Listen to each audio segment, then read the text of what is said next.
Bom, pessoal, então vamos começar aqui, vamos continuar agora com a aplicação em um exemplo prático, tá? Então, pausem o vídeo, leiam o enunciado para entender.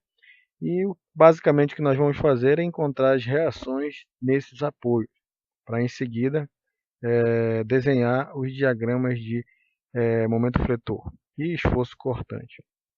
Bom, sabemos que de início nós temos que olhar para aquele passo a passo que diz o seguinte: o primeiro passo, apresentação do sistema hipergeométrico. O sistema hipergeométrico ele vai ser importante porque eu vou identificar a minha deslocabilidade e o ponto onde eu vou colocar minha chapa.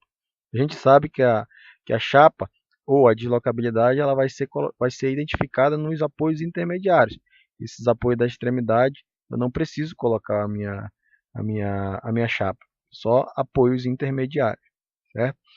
Ele diz o seguinte no segundo passo: análise das barras isoladas. A gente sabe também que tem que analisar as barras de modo isolado. Quando eu analiso as barras de modo isolado, eu consigo identificar aqueles momentos que eu vou utilizar na minha equação de equilíbrio. Tá? Terceiro passo, cálculo dos momentos de engastamento perfeito. Tá? Então, olha aqui, ó, são esses dois caras que eu vou ter que calcular agora. Devido à condição de carregamento, tá? Esta condição de carregamento de 10 kN por metro quadrado, vai aparecer momento de engastamento perfeito aqui, momento de engastamento perfeito aqui. Tá? A gente sabe, procurando lá na tabela, esses valores podem ser encontrados. E o beta 10, que é o que eu vou inserir na minha equação, ele vai ser a soma desses dois momentos de engastamento perfeito. Tá? Essa leitura de índice a gente já sabe fazer, e quem não sabe ainda, sugiro que veja o vídeo anterior, da aula 1.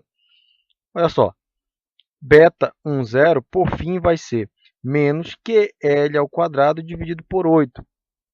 QL ao quadrado dividido por 8, lá da tabela. Negativo. Tá? E o beta 10B2 vai ser positivo QL ao quadrado sobre 8. Isso aqui é igual a zero. Então, eu já tenho o meu beta 10 calculado. Ele vale zero. Em seguida, eu vou para o cálculo dos coeficientes de rigidez. Para calcular o coeficiente de rigidez, eu tenho que primeiro identificá-los. Tá? E no final, o que eu vou fazer? Somar, porque a soma desses dois coeficientes de rigidez, tanto sob a influência da deslocabilidade 1 na barra 1 e na barra 2. Eu somo os dois, eu tenho o coeficiente de rigidez, digamos assim, deste ponto. Tá? Tabelado também, ele vale 3EI sobre L mais 3EI sobre L. Ele vai ser sempre positivo. Então, a soma dos dois vai dar 1,08 vezes 10 a sexta kN por radiano. E o resultado vai ser inserido aqui, K1. E o passo seguinte é simplesmente isolar D1. Tá aqui, eu vou isolar a equação geral. Ó. Eu vou isolar o meu D1. Está aqui, beta 10 dividido por K 1. E o resultado vai ser zero. Ou seja, a minha deslocabilidade 1 é zero. É uma informação importante para eu ir para o sexto passo, que é a aplicação em um determinado esforço.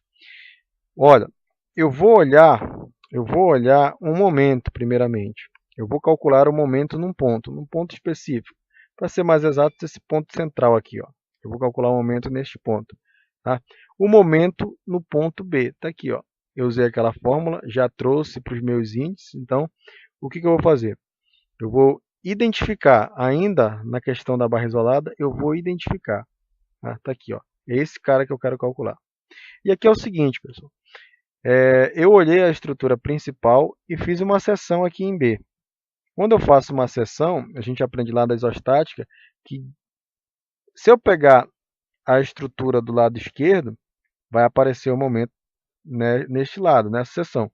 E se eu pegar a estrutura do lado direito, vai aparecer o momento deste lado, nessa seção. Esse momento, na verdade, eles estão agindo de modo simultâneo. Os dois juntos formam o esforço, momento fletor nesse ponto. Então, o que eu estou calculando aqui, além do MB? O próprio momento fletor neste ponto. Tá? É importante que fique claro isso. eu vou primeiro olhar a barra 1, mas na isostática a gente diz o seguinte, faz uma seção em B, aí você pode pegar tanto o lado esquerdo quanto o lado direito da estrutura. Ok, eu vou primeiro olhar o lado esquerdo da estrutura, que consiste em olhar para a barra 1. Tá? É isso que vai ser feito. Entendido? Então, momento em B é igual ao momento de engastamento perfeito no ponto B, mais coeficiente de rigidez no ponto B devido a uma rotação unitária no ponto da deslocabilidade 1, que é bem aqui, multiplicado pela deslocabilidade 1. Aí eu vou só inserir, porque eu tenho isso aqui, ó, beta B0 tabelado, valor direto, K B1 tabelado, valor direto, e D1 já encontrado, 0. Aqui, ó, inserir. Quando eu multiplico aqui, ó, isso zera, e o resultado final é que MB é igual a menos 10 vezes 1 ao quadrado sobre 8, ou QL ao quadrado sobre 8. E o resultado final é menos 1,25 kNm. Pelo fato de ter dado negativo, implica dizer que ele está no sentido horário. Então, corrobora aqui esse sentido que nós colocamos aqui, meio que despretensioso. Então, MB vale 1,25 kNm, sentido horário. A mesma coisa eu vou fazer, olha aqui, ó, já coloquei 1,25 kN, e a mesma coisa eu vou fazer para este momento, só que agora eu vou olhar a barra 2. Ou seja, lá na isostática, faz uma seção em B e olha agora o lado direito da estrutura.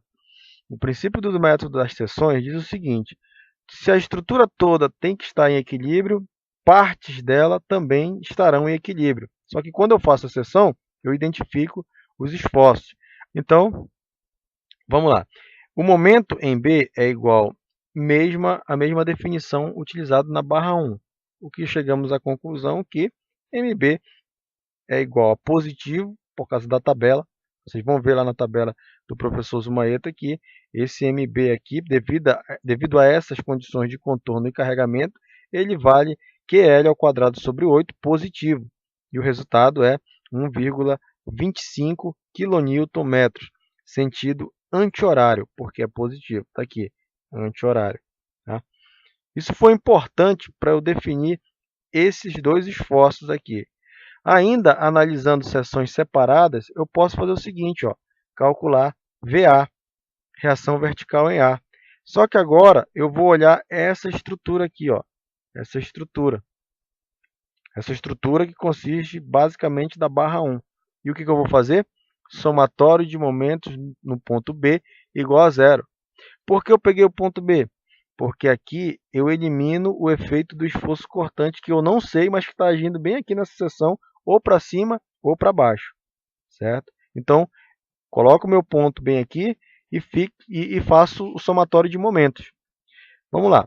O somatório de momentos consiste no seguinte, ó, VA vezes 1, VA vezes 1 metro, negativo porque esse giro vai ser no sentido horário, mais 10 vezes 1. Quem é esse 10 vezes 1? É o carregamento multiplicado pelo vão, ou seja, essa força aqui concentrada, multiplicado pela distância até o ponto que eu queira calcular, que é esse ponto B aqui, meio metro. Esse giro vai ser no sentido, olha aqui, ó, sentido anti-horário, então ele é positivo. Menos 1,25. Quem é esse 1,25? Esse momento aqui, ó, que pelo fato de ele estar girando no sentido horário, conforme o cálculo já havia dito, ele é negativo. Resolvendo essa equação, a gente chega aqui, o VA é igual a 3,75. E eu já posso inserir, então, o valor de VA igual a 3,75 positivo. Eu vou agora calcular VC. E para calcular VC, eu vou pegar uma seção em B, e o lado direito da estrutura. Pegar o lado direito é olhar para barra 2. E o que eu faço? Mesmo somatório de momentos no ponto B, no fito de eliminar os efeitos do esforço cortante que tem bem aqui, que é uma força que vai gerar esforços cortantes. Tá? Eu estou eliminando esse efeito quando eu faço momento em B, até porque eu tiro a distância da força em relação ao ponto, então não há momento. Então, o que acontece? Há uma carga concentrada aqui também, vocês sabem disso, e o somatório fica da seguinte forma. Tá? VC vezes 1 metro, giro no sentido anti-horário, então ele é positivo. Em relação ao carregamento, gira no sentido horário, então ele é negativo. E a carga do tipo momento 1,25 kN/m, ele está no sentido positivo. O resultado final diz que o meu VC também vale 3,75. E eu chego então nessa condição. E aqui fica fácil, pessoal. Agora eu vou olhar a estrutura como um todo e não partes dela. Essa estrutura toda tem que estar em equilíbrio, tá? Toda ela tem que estar em equilíbrio. E o que eu faço para calcular então esse VB? Simplesmente um somatório de força na vertical. Tá? Quando eu faço somatório de força na vertical, eu tenho isso aqui, ó, 3,75, está aqui o 3,75 positivo. VB, está aqui o meu VB. Não sei nada sobre ele, eu vou dizer que ele é positivo. 3,75, está aqui o meu 3,75. Falta só o 10 vezes 2. Quem é o 10 vezes 2? É essa carga concentrada que vai aparecer bem aqui. Tá? Negativo porque está para baixo. Esses momentos são momentos internos, não vão entrar, até porque é somatório de força, não de momento. Isolando o VB, eu encontro que o valor é igual a 12,5 kN e para cima. Então, eu tenho aqui 12,5 kN.